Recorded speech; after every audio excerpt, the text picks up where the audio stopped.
실버라인 마집사입니다. 오늘은 요술가위에 대해 알아보도록 하겠습니다. 저번 시간에는 숫가위에 대해 알아봤었는데요. 숫가위랑 요술가위랑 무슨 차이라고 또 영상이 있나요? 하시는 분 계실까요? 요술가숫은 명확한 구분을 하기에 애매하지만 사용 용도에 따라 선택을 다르게 하는 가위다 보니까 이것도 꼭 짚고 넘어가야 해요. 오늘 영상도 중요한 포인트들이 있으니 꼭 요술가위 구매하시기 전에 보시고 구매하세요. 좋아요, 알림 설정 해놓으시면 정보와 꿀팁을 빠르게 소식 받으실 수 있어요. 요술가위는 민가위와 숫가위의 구분에서 숫가위에서 파생이 된 거예요. 숫가위는 이전에 사람용은 볼륨을 줄이는 가벼운 컷을 위해서 숱을 슬림하게 만드는 가위였었죠. 사람에서 동물용으로 변형되면서 블렌딩을 주로 하는 가위로 설명드렸는데요.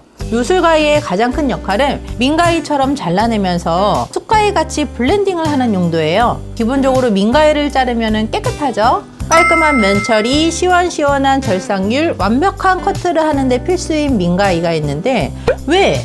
뭐 때문에 요술가위를 쓰는 거죠?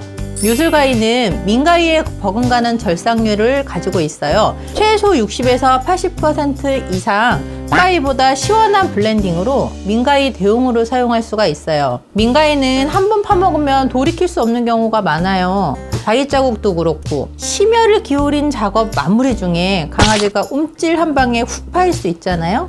그럴 때 심리적 안정감과 약간의 플러피한 뽀송뽀송한 느낌을 위해서 요술가위를 사용하기도 해요. 지우개 요술가위 많이 들어보셨죠? 제가 처음 미용을 할 때 요술가위를 처음 본 건 부산의 어떤 미용사님이 포메를 텐텐가위로 미용하시면서 감탄을 하시는 영상을 처음 접했어요. 아직도 기억이 나요. 저는 6.5인치 남짓 길이에 10개의 이빨이 있었고 그 이빨 하나하나에 10개의 홈이 있어서 텐텐가위라고 불렀어요. 민가위 절삭률에 버금가지만 가위 자국 걱정 없이 시원하게 자를 수가 있었고 블렌딩을 겸할 수 있었기 때문에 다들 신문물에 감탄했었답니다. 애견 미용사 모임에서 활동하셨던 경력 많은 미용사님은 다 아실 것 같아요. 그런 텐텐가위는 점점 개량이 되었고 실버라인에서 지우개 요술가위로 전 세계적인 붐이 일었어요. 마음 놓고 커트하세요. 지우개 요술가위가 다 지워드릴게요 라는 마음으로 만들어졌답니다. 처음에는 18발에서 시작을 해서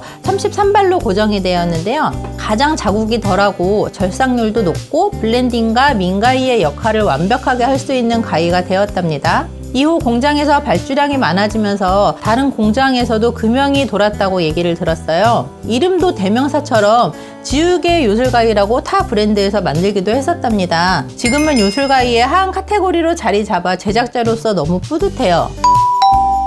자, 그럼 요술가위는 지우개 요술가위만 있나요? 아까 말했던 발수 10발부터 8발, 33발을 넘어서 36, 40발 등 길이와 발수의 변형으로 이젠 요술가위가 아주 많은 종류가 되었어요. 그럼 나는 뭘 사야 되나요? 알려주세요. 나는 어떤 가위가 필요한가요? 시원시원한 커트를 원하시나요? 그럼 절삭률이 높은 가위를 구매하시면 됩니다. 절삭률은 발수의 연관이 높은 편이에요. 7인치 기준으로는 적게는 14발부터 많게는 45발까지도 있는데요. 가위의 이빨이 많을수록 자국은 없지만 절삭률은 떨어지게 돼요. 7인치 16발 골드팡팡의 경우 절삭률은 80% 정도로 민가위에 가까운 커트를 할 수 있습니다. 그만큼 자국은 생길 수 있는데 이것도 요령이 있어서 가위를 옆으로 쓰는 것보다 세워서 쓰는 경우 자국은 많이 줄어들어요.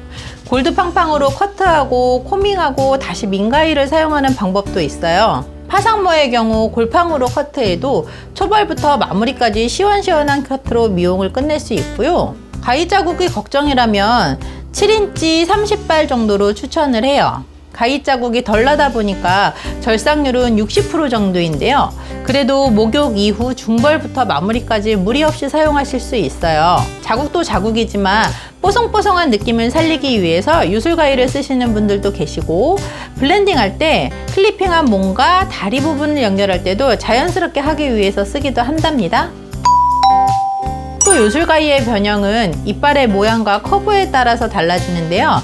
개폐감, 털 속에 바뀌는 느낌의 변화를 줘서 부드럽게 커트하는 기능에 업그레이드를 하기도 해요. 기본으로는 일자형 무홈 가위부터 시작이 되는데 여기서 이제 처음 와이어 커팅을 할 때부터 각 이빨마다 사선으로 모양을 내서 만들기도 하고요. 후반에 밀링 작업으로 언더 컨벡스 타입으로 민가위보다 더 얇은 이빨 모양을 잡아 부드럽게 만들기도 한답니다. 가위의 케어 부분에 있어서 극악의 선택이지만 언더 컨벡스는 매우 예리한 칼날이 이빨 하나하나에 들어있어서 두꺼운 털과 밀도 높은 털에 매우 부드럽게 들어갑니다. 약간 요술가위의 턱턱거리고 둔한 느낌을 부드럽게 업그레이드 하는 건데요.